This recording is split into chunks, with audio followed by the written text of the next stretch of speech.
Hello everyone and welcome back to the Hobart-based Sports Network. I am your host Justin Winter, and today we have a very special episode. It is the recruiting special. We will update you on all the recruiting and the special recruits that we have.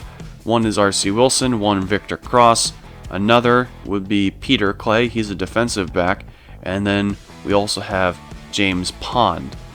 Now we're going to update you on the recruits that we have thus far.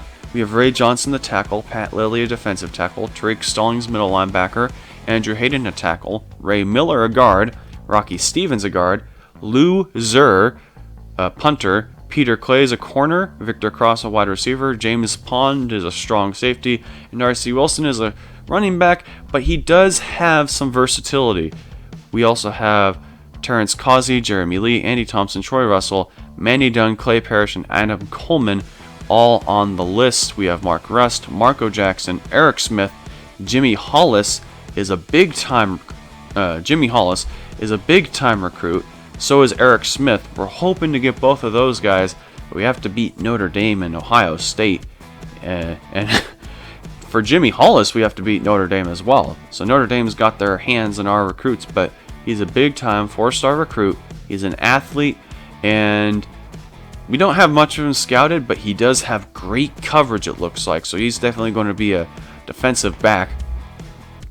And we're really hoping that we can get him, because we need those high-tier players. We also have Chris Moyer on the board. He's a defensive end. And then we are also looking at Joseph Hill, who is an athlete. Oregon is his top school right now. And as I look at him, obviously we don't have anything any scouting, but he does have an A for stiff arm, so that is absolutely huge. He could definitely be a running back for us. But instead, we should take a look at the visits, I would say. Terrence Causey is going to visit in week 9, as is Jeremy Lee and Andy Thompson. Troy Russell's actually visiting in week 11. Manny Dunn in week 9, Clay Parrish in week 9, Adam Coleman in week 9, Mark Rust in week 9, and Marco Jackson in week 9. So, yes, most of them are visiting in week 9. We group them all together so that they'll have those complimentary visits. Troy Russell's visiting in week 11 because there were some competitive visits on that day, and he's just not that important. He's a 50 overall. Looking at the school itself, it's pretty bad. D- across the board, except for academic prestige, which can't go lower than a C in my experience. Hobart Bay is expected to be the worst team in the league until 2017.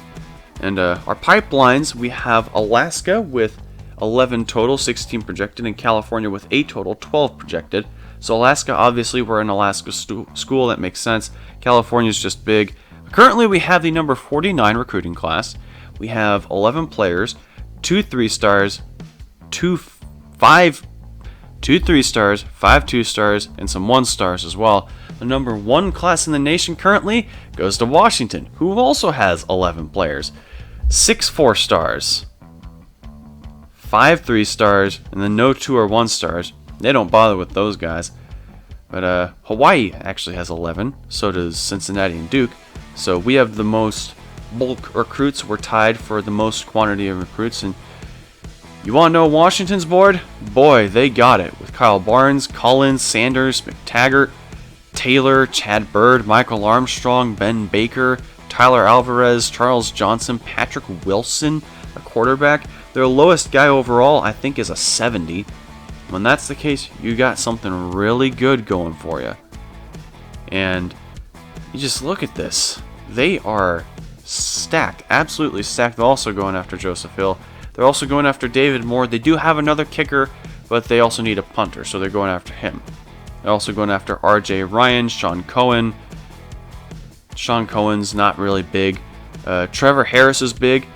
He actually is a 90 speed, 90 excel quarterback with a good arm. I mean, this guy is a quarterback of quarterbacks. You really, really want him.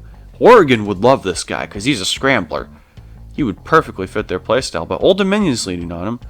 And then Curtis Cox is another quarterback that they might get more of a backup, and then they're also going after Joseph Hill like we are, and knowing Washington, they're probably going to beat us, so we actually know what he is, and he's a running back, absolute running back, but he's also got some good coverage, so he could either be a running back or a defensive back.